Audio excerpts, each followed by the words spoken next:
کے اندر موجود تھا یا لاہور میں تھا یا لندن میں تھا، کہاں تھا اس تاریخ کو؟ یہ بندہ لندن میں تھا، تو پھر یہ بم وسفوٹ کیسے ہوا؟ اس نے کیسے کیا؟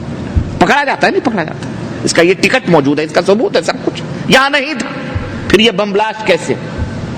اسرائیلیوں نے کیا، فلاں اسرائیلی فلاں فلاں ٹائم موجود تھا، انہوں نے کیا ہے، یہ موجود ہے ثبوت۔ تاریخوں سے بہت ساری چیزوں کا پتہ لگایا جاتا ہے، تو یہ تاریخ اپنے دماغ میں رکھو۔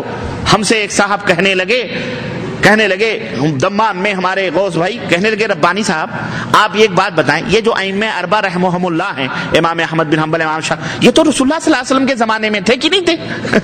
ارے ہم نے کہا اللہ کے بندے اتنے بھی بھولے مت بنو۔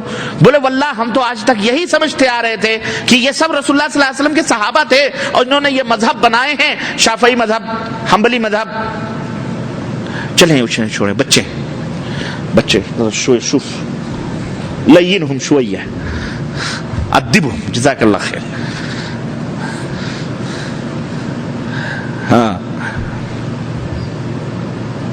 صحابہ کرام رضوان اللہ علیہم اجمعین یہ نہیں ہیں بھائی، یہ ائمہ ہیں، ائمہ، امام جن کو کہتے ہیں، جنہوں نے دین اسلام کی خدمت کی۔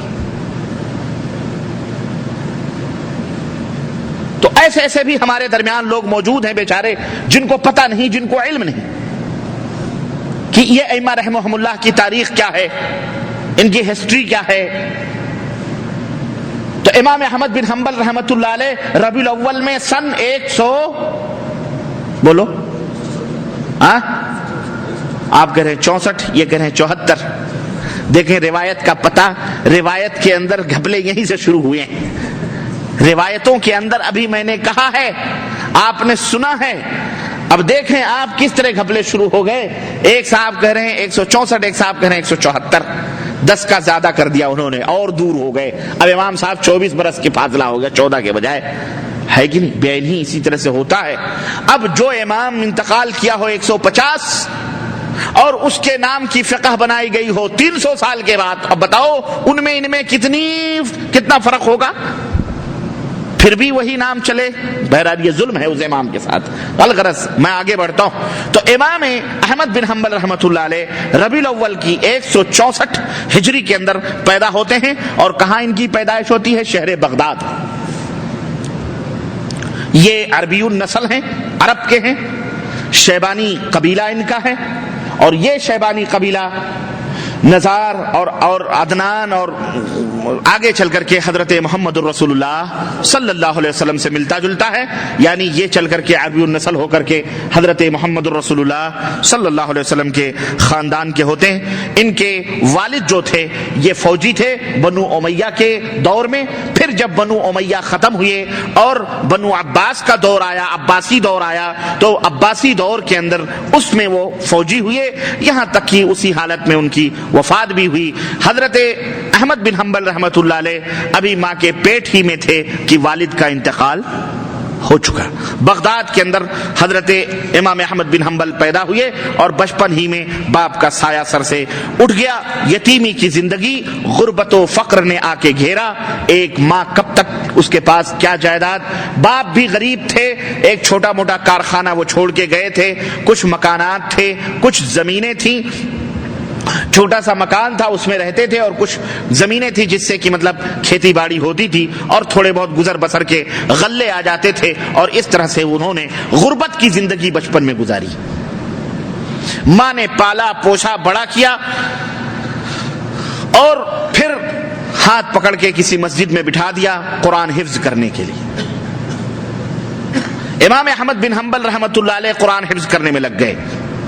اللہ تعالیٰ نے 5 بڑی بڑی خوبیاں امام احمد بن حنبل رحمت اللہ علیہ کو عطا فرمائی تھیں۔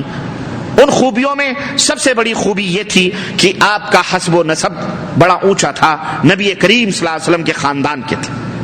ایک تو شرف یہ حاصل ہوا تھا، لیکن کبھی بھی انہوں نے اپنے اس حسب و نسب پر، اپنے عربی النسل ہونے پر کبھی نہ ان کو غرور انہوں نے کیا، اور نہ ہی کبھی انہوں نے کوئی فخر کیا، لیکن حسب و نسب کے شریف ہونے کی وجہ سے وہ شرافتیں ان کے اندر، وہ سادگی، وہ سنجیدگی، وہ متانت، وہ حلم، وہ بردباری، وہ منزلت، وہ شرف ان کے اندر بہرحال موجود تھی، کیونکہ خاندانی شریف لوگ تھے۔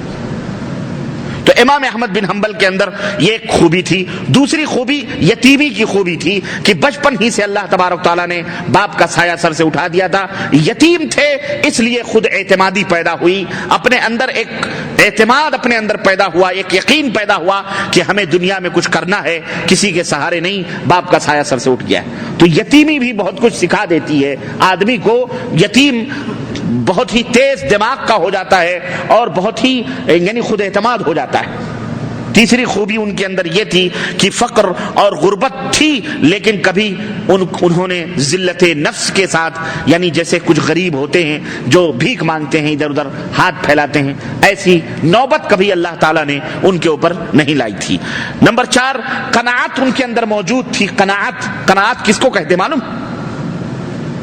قناعت کہتے ہیں اللہ تبارک تعالیٰ نے آپ کو جتنا عطا فرمایا ہے صبر و شکر کر کے اسی کے اوپر اللہ کا شکر ادا کریں اور زندگی گزاریں اور خوش رہیں. اس کو کہتے ہیں قناعت. ہوس نہ ہو کہ سب کچھ موجود ہے اس کے باوجود بھی ہوس شروع ہے, یہ بھی لے لیں وہ بھی لے لیں وہ بھی نہ. قناعت, خوش رہیں جتنا اللہ تبارک تعالیٰ نے دیا ہے اس پہ خوش ہیں, مسرور ہیں, ہنس رہے ہیں, مسکرا رہے ہیں, کسی کو اپنے غم کا اظہار کسی کے اوپر نہیں کر رہے. اس کو کہتے ہیں قناعت. سوکھی روٹیاں کھا رہے ہیں لیکن کسی سے کبھی شکوہ یا گلہ نہیں کر رہے, یہ ہے قناعت. یہ حضرت امام احمد بن حنبل رحمۃ اللہ علیہ کو یہ خوبی اللہ عز و جل نے بدرجہ اتم عطا فرمائی تھی. یہی وجہ تھی کہ فکر و نظر کی بلندیوں کے وہ بڑے عظیم مالک تھے. اسی طرح سے نمبر 5, تقوی اور پرہیزگاری ان کے اندر تھی, جس کا نتیجہ یہ تھا کہ وہ بڑے بڑے بادشاہوں کے سامنے بے خوف اور نڈر ہو کر کے کھڑے ہو جایا کرتے تھے. اللہ کے سوا وہ کسی سے نہیں ڈرتے تھے, کسی کا خوف ان کے دل کے اندر نہیں تھا. اگر خوف تھا, اگر ڈر تھا تو صرف اللہ عز و جل کا ڈر اور خوف تھا. امام صاحب کی تربیت یوں ہوئی کہ اہل خاندان نے کی تمنا اور آرزو تھی کہ اپنے بیٹے کو ہر علوم کا ماہر بنائیں, حدیث کا ماہر بنائیں, فلسفے کا, منطق کا, سب چیز کا مالک بنائیں, تاکہ دنیا اور جو ہے تاکہ ہمارا بیٹا آگے چل کر کے لوگوں کے لیے ایک حجت, ایک سند, ایک دلیل کا مقام رکھے اور پوری دنیا ان کی طرف پلٹ کر کے آئے. چنانچہ ابتدا تعلیم کی شروع ہوئی حفظ قرآن کریم سے. اس لیے مسلمانوں اپنی اولاد کی بھی ابتدا کس سے کرو؟ قرآن کریم کے حفظ سے کرو. قرآن کریم دماغ کی ساری آلائشوں کو پاک و صاف کر دیتا ہے, دماغ کی گرہوں کو کھول دیتا ہے, دل کے اندر نور پیدا فرماتا ہے. بچے قرآن یاد کرتے ہیں, اللہ کی رحمتیں برکتیں اس کے خاندان, اس کے گھر, اس کے ہر جگہ چلتے پھرتے فرشتے اسے اپنی باہوں میں کھلاتے اور رکھتے ہیں. اور آج ہم کیا کرتے ہیں؟ اپنے ملکوں کے اندر دیکھ لو, جس کے گھر میں 2 لقمے کا آٹا نہیں, دو وقت کا کھانا نہیں, وہی اپنے بچوں کو کسی مولوی کے حوالے کر دیتا. مولوی صاحب یہی بڑا بدماش ہے, اسی کو ذرا سا کچل اچل کے کوٹ کاٹ کے صحیح کر دو, اس کو اسے حفظ کرواتے ہیں, اسے دین کا علم پڑھواتے ہیں. نتیجہ کیا ہوتا ہے؟ اور جو ہوشیار ہوتا ہے, ہینڈسم ہوتا ہے, چالاک ہوتا ہے, خوبصورت ہوتا ہے, اس کو کیا کرتے ہیں؟ اس کو کانوینٹ اسکول میں تعلیم دلواتے ہیں. ہے نہیں؟